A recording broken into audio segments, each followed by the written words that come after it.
We're on. Welcome to the Athletes Health Podcast here, talking to athletes, coaches, leaders, anyone we can learn some of those tips, tricks, tools from. We got the mic extended here. About to get some more upgrades coming soon, so this quality isn't the best, but we're going to get upgraded. And this is the Thanksgiving Day special for anyone who cares. Let's go, y'all. Yep. So plan for today, walking through the progress, the way of a collegiate athlete, all the way from high school to being done. We have one right here today. Miss Angie Knies. So it's going to be pretty cool. We got two people in the studio and trying to keep developing this stuff as we grow out. Big goals for 2025, making it slowly happen. But check this one out here in the PJs as well. Didn't even notice, but we're just going to make it work. First thing I was thinking about as we were talking about the thankful thing, because I feel like we do go so much, is thinking about the go side from first to high school, get into the college. I've seen now, as I've been out of college even, some high schoolers commit, talking to them do it, talking to them while they've been doing it, while they go through it, hearing them do it. It's pretty cool. On the other side, Angie, take us back to those first times, first moments. Thankful for anything else personally. I never was even thinking about playing sports in college, so I knew I would just ball up at the rec, and that was about the extent for me. It was just never it for me. There was always a little more school side, but I know you were always pretty into the sports nonetheless. So let's put on a show here. Let's hear some thankful thoughts and tie it into that mental performance side as well. What are your thoughts here as I pass the mic over? Yes, you did ball it up at the rec, but I think what I was most thankful for, like starting out in high school, I didn't know if I wanted to play. In college, I thought I did, and it was something that I wanted to pursue, but I know like a lot of female athletes, like it's hard, just to put it frank. Like it's hard to only a certain percentage go D1, and that's kind of what I wanted to do towards my senior year, I think. So I committed to Western Illinois, and it literally, like, I thought all my problems were going to go away. Like, I was so excited. I bought all the merch. I was, like, training every single day. So I'm thankful for them for the opportunity. And then I was there for about 3 years and moved to Southern Utah, and I transferred my junior year mid-season and got there in January, and I was, like, a whole different person out there. Soccer gave me such an outlet to be able to express like what I was good at, and I was always good at sports, not so much on the school side, but sports was like an outlet that I could get creative with. And so I was thankful for them for also providing me an opportunity. Last time I was on the podcast, which is a long time ago. First guest. Yeah, I was the first guest. We talked about how pressure is a privilege, and I've kind of been thankful for all the lessons that I've been taught in soccer and in collegiate athletics. But that's one that has like really stuck with me, and Kai Edwards needs a shout out in this one too, but he provided me with so much like life knowledge that's something that I'll always be thankful for, was a coach being able to not only teach me in soccer, but also teach me in life. And I think everybody deserves an opportunity to have a mentor like that, and hope everyone does. So that's probably the most thing that I'm thankful for in this holiday season. Just looking back, I think knowing pressure is a privilege, and that's something that I'll take with as I start coaching myself now and try and teach others.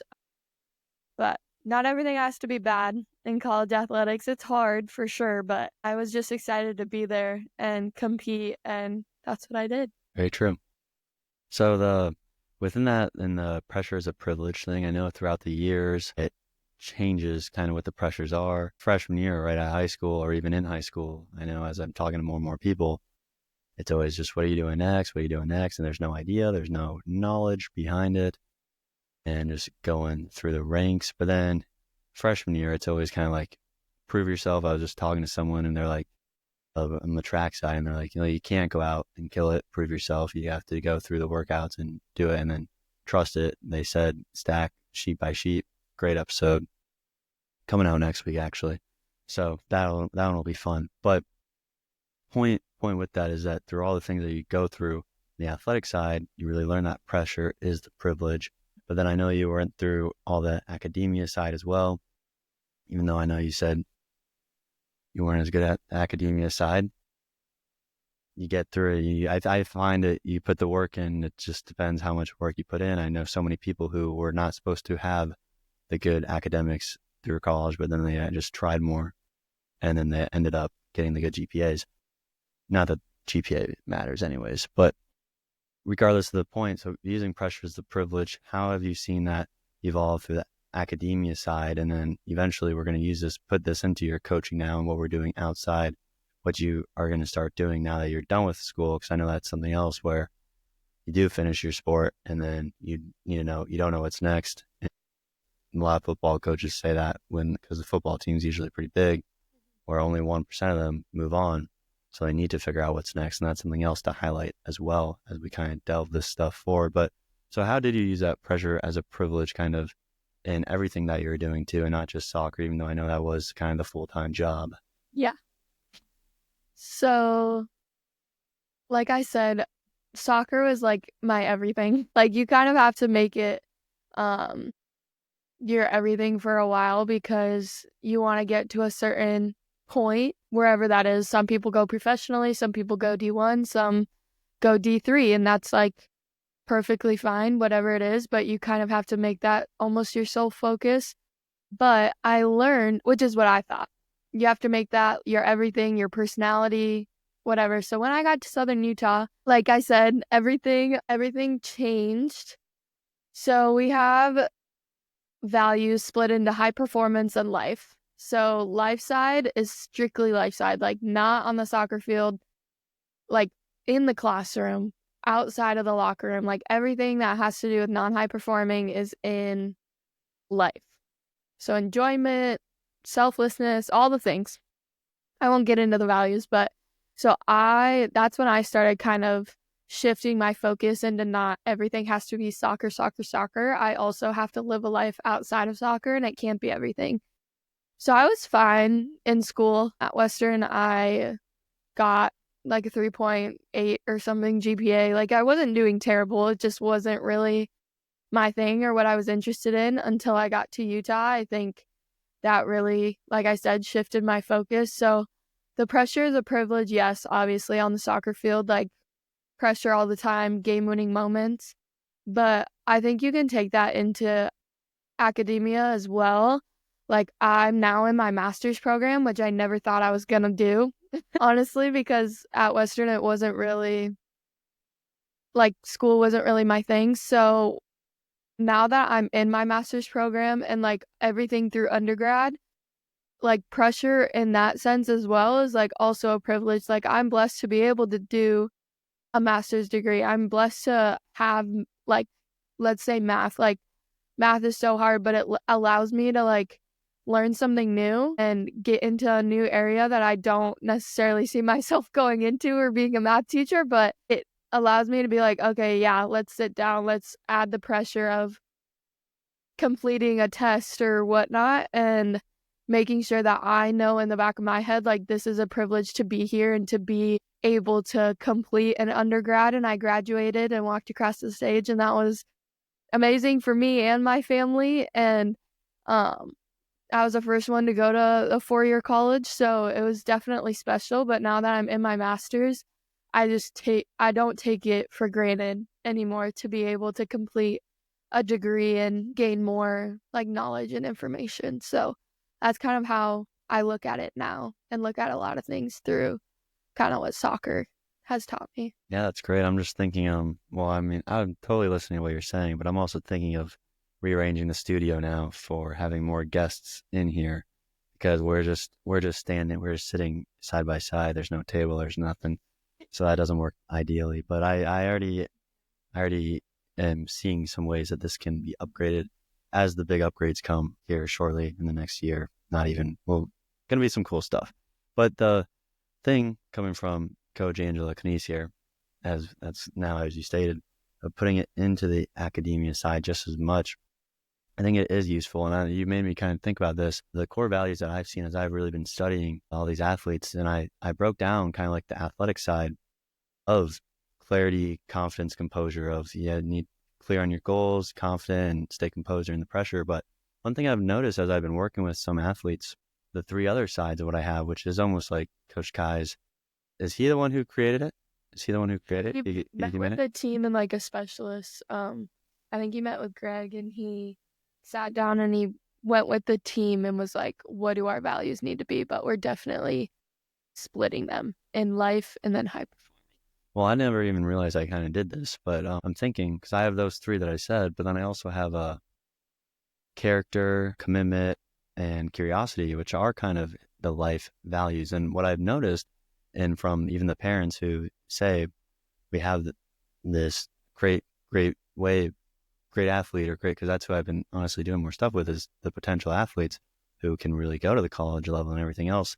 They actually have the life side, but then it's the more performance side that they don't have, which is kind of interesting to connect the dots here on that one.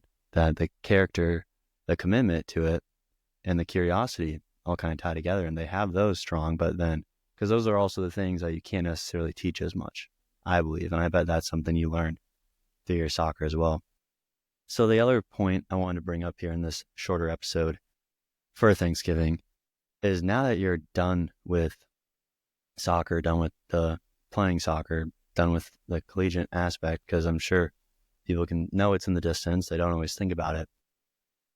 What are some of those most thankful for moments? And I know, I'll put this in there, put the seed, but I know it's not just the playing soccer. I know it's all the other stuff that came with it.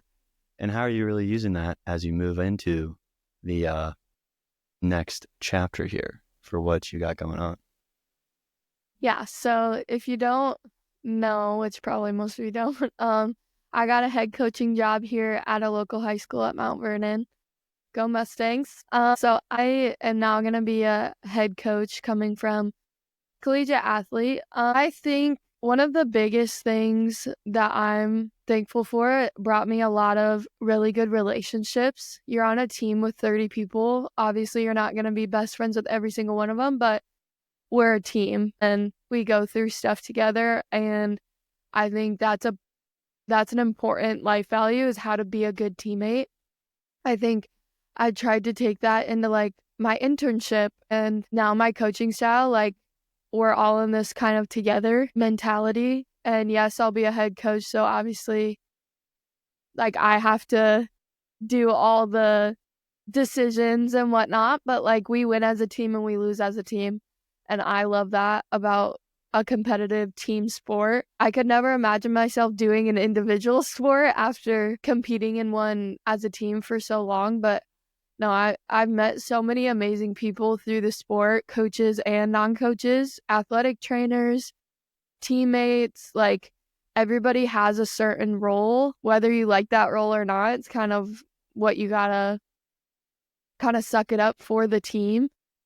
And I think that's something also that I'm going to take in, is like, I have a job to do. Everybody has a job to do, but making sure that everybody knows what their job is, and it's equally important as, like a head coach or an assistant. Like, both have their certain jobs.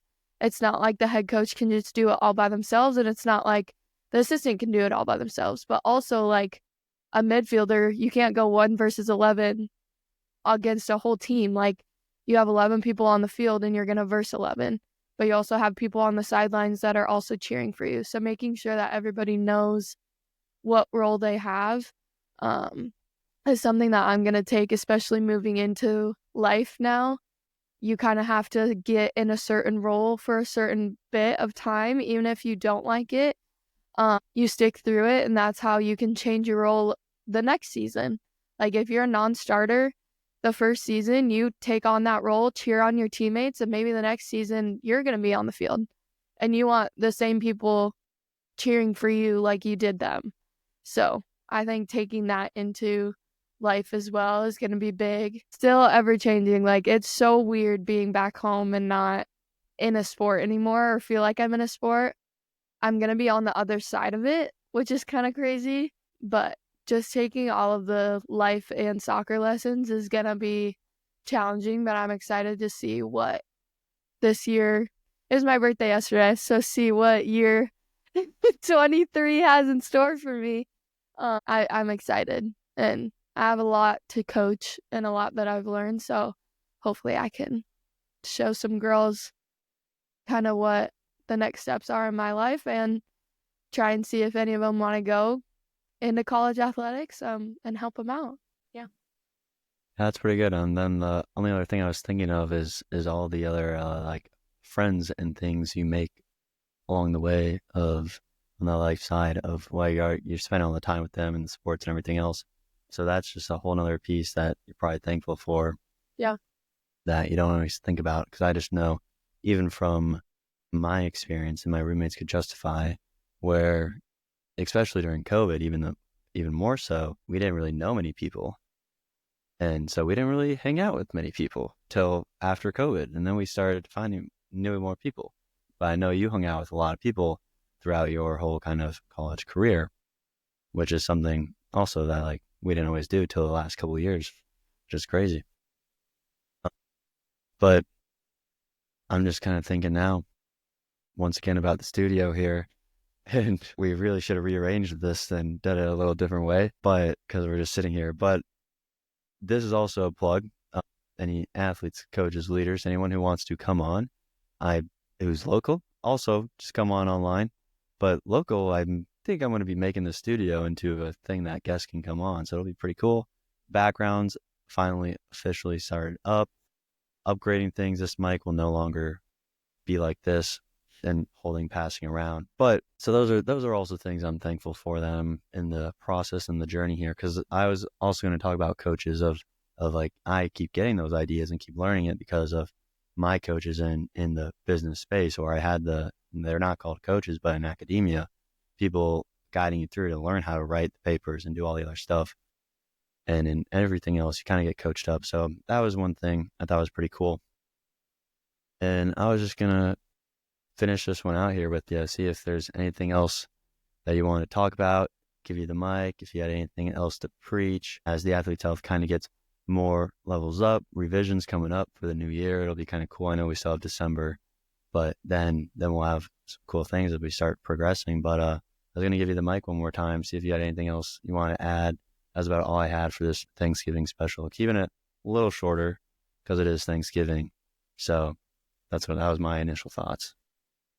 Also, from where this has started, like, I remember, like, when you were first starting out, not even with the podcast, but with the whole business, like, it has built it from the ground up.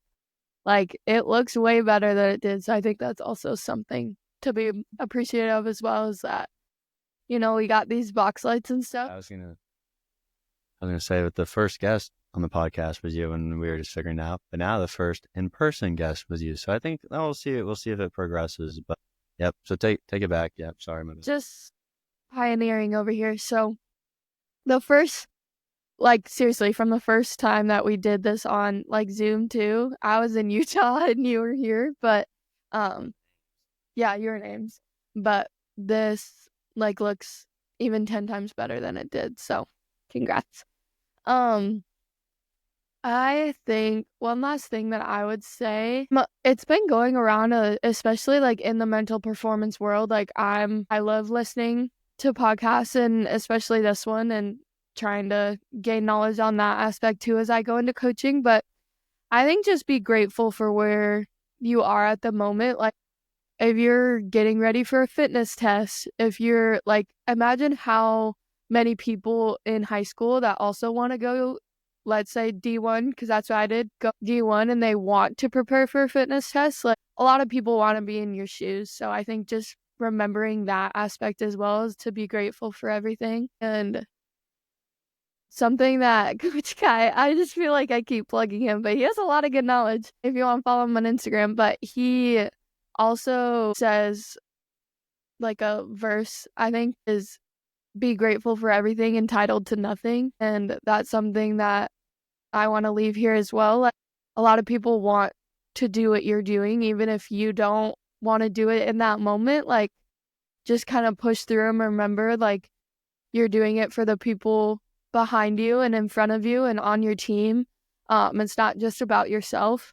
So that's something that I wanted to leave is just remember to be grateful for the point in your life that you're at, because you never know, like it might end sooner than you think. I've seen injuries happen and it sucks, but be grateful for being able to play the sport that you love or do the job that you love, because you did a lot to get there as well. So that's what I want. Cool. Yeah, and thanks for those kind remarks. I don't think I have anything else really. I've already plugged the stuff enough, but I am pretty excited to see what is going to be happening in the future because, like I said, some of the people coaching me up on the business side, we're figuring things out as it goes. So it's pretty cool. Yeah, started from the bottom. Now we're here, as Drake says, but we're not very far. Anyways, that is about all on Thanksgiving. It was a super quick one. And we both have, Happy Thanksgiving, everyone. yep. I know both have other things on our mind. We have to go do other things, but I really want to get this one done. Does look like at least I just rolled out of bed with my hair in PJs, but Hey, it's real. People roll out of bed, whatever. Listen to the stuff that we're saying, though. That's the main point. yeah, messages are still strong. Yeah, that's about all I had. I might cut this out, but shout out Keegan and Chris, jerseys. Hey. That was the last thing I had. I got to get them signed once the boys come back home, but just keep it going. Thankful to have them as a friend and everyone else, and let's make things happen.